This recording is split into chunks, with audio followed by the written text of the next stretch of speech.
Ikem was a man of simple origin who rose to incredible wealth through sheer determination and hard work. But as his wealth grew, so did his appetite for success, luxury, and a lifestyle that left little room for concern about his health. Ikem's business grew, and so did his reputation. He began to see money as his only route to respect and control. His lack of formal education pushed him to focus on amassing material wealth, believing that will earn him everything he needs. Adaora enters Ikem's life. Despite their differences in education and values, they fell in love.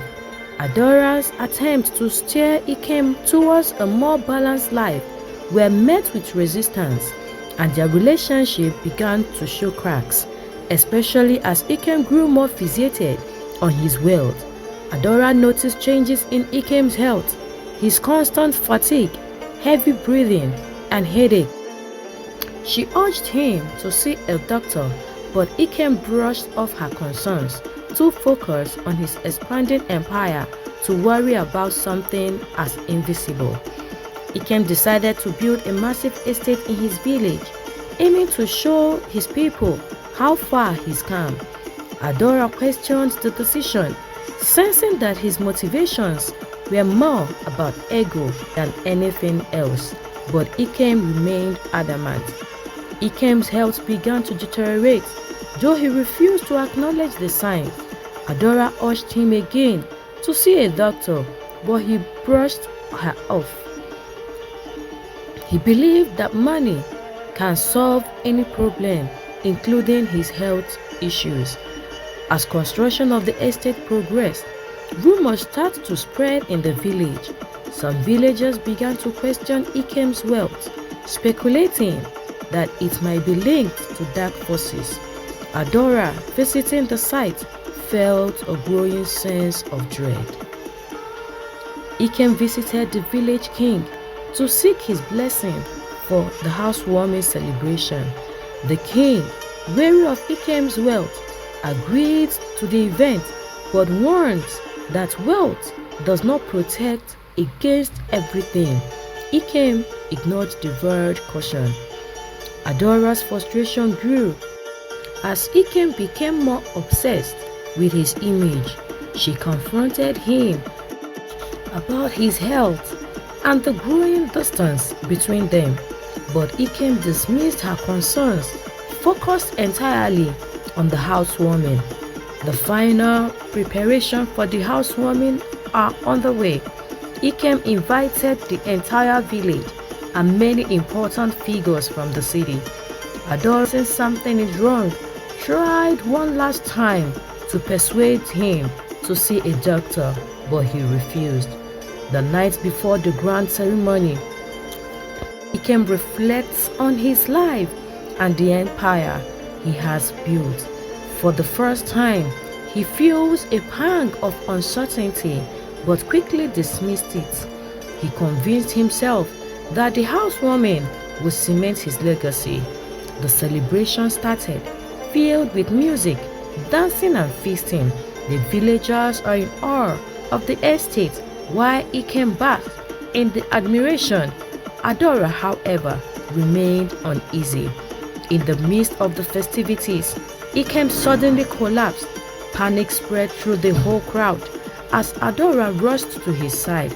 Attempts to revive him failed, and confusion ensues. The village chief priest arrived and conducts a ritual to communicate with the gods. He declares that Ikem's spirit is being held hostage by powerful supernatural forces, and only a 3-day cleansing ritual will restore him. The village erupts in gossip. Some believe the priest's word, while others speculate that Ikem was poisoned or that his wealth was cursed. The seeds of doubt and division were planted. The younger villagers, convinced that Ikem was poisoned, organized a protest against the king and the priest.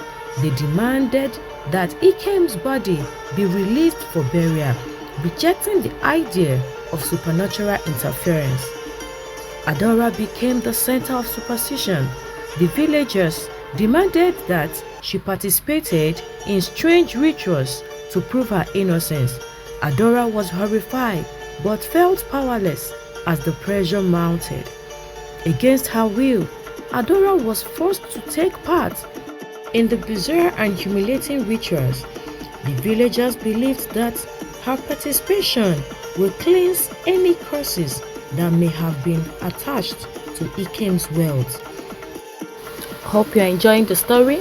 Kindly subscribe to this channel if you've not done so.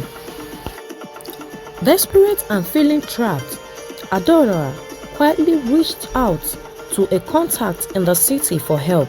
She began to plan for her escape, knowing that staying in the village will only lead to more harm. One night, Adaora slipped away from the village. Under the cover of darkness, she made her way back to the city, leaving behind the chorus of the village to pursue the truth. Adaora contacted human rights organizations and law enforcement agencies to retrieve Ikem's body. She pushed for an autopsy to uncover the real cause of his death, refusing to believe in the superstitions that have gripped the village.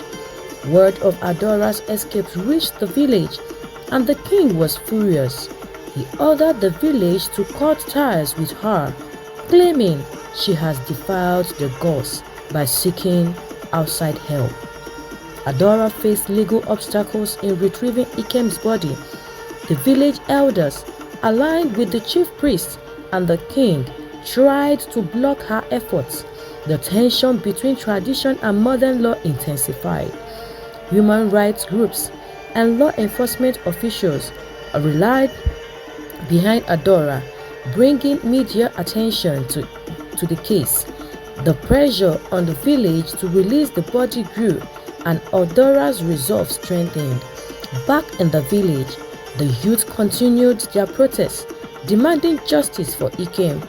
The chief priest, feeling his authority was threatened, began to lose control of the situation. The village was on the brink of civil unrest. The autopsy was conducted, and the results were shocking. Ikem died of a heart attack. The autopsy revealed what Adaora had feared. Ikem's heart had been severely damaged by uncontrolled high blood pressure. He had been hypertensive for years, a silent condition that had gone unnoticed, untreated, and had ultimately led to his fatal heart attack. The news shattered the village's belief in curses, revealing the true enemy: ignorance of the dangers of hypertension. News of the autopsy results spread, leading to a media frenzy. The villagers' beliefs in the supernatural were questioned, and the case became a national conversation about health, wealth, and superstition. Adaora confronted the king, presenting the autopsy results. The king, pressured by the media and the law, began to distance himself from the chief priest's claims. The chief priest, desperate to maintain his influence, doubled down on his supernatural explanation. He tried to rally the villagers to continue the cleansing ritual, but many began to doubt his authority. The village split into fractions: those who support the chief priest and his rituals, and those who believe in the scientific explanation of Ikem's death. Tension rose as the village edged towards open conflict. Faced with growing unrest, the king was forced to make a difficult decision. He publicly acknowledged the autopsy result, breaking with the chief priest and calling for peace in the village. With the king's decision, the village began to calm down. The chief priest, humiliated, lost much of his influence. The villagers started to accept the truth about Ikem's death. Adaora returned to the village, not as a defeated widow, but as a woman who fought for the truth. Her presence stirred mixed emotions among the villagers. Adaora, devastated but determined, decided that Ikem's death would not be in vain. She launched a campaign in both the village and in the city to raise awareness about the dangers of hypertension. She knew that, like Ikem, many were unaware of the silent, creeping danger that high blood pressure posed. Her mission became one of education, urging others to monitor their health, get regular checkups, and make lifestyle changes to avoid the same fate as her husband. Adaora began the slow process of rebuilding her life and her reputation. She speaks out about the dangers of superstition and the importance of modern medicine, slowly gaining the respect of the villagers. In the city, Ikem's businesses were left without his leadership.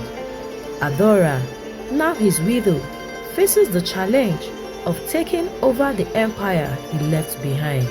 She must navigate the corporate world and prove herself capable. The villagers, now humbled by the truth of Ikem's death, began to recognize her as a woman of strength and wisdom.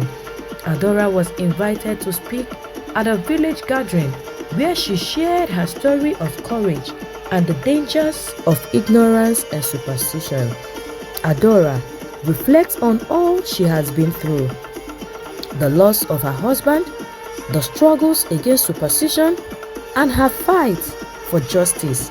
Now, as the head of Ikem's empire, she embraces her new role, determined to build a future not only for herself but for her community. She creates a foundation in Ikem's name, focusing on health education and supporting the village.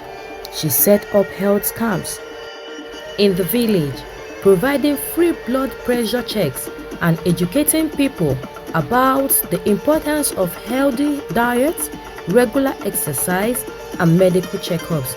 Ikem's legacy, once tied to wealth and power, became a symbol of the fight against ignorance and the promotion of health awareness, turning tragedy into a legacy of hope and growth. Thanks for watching.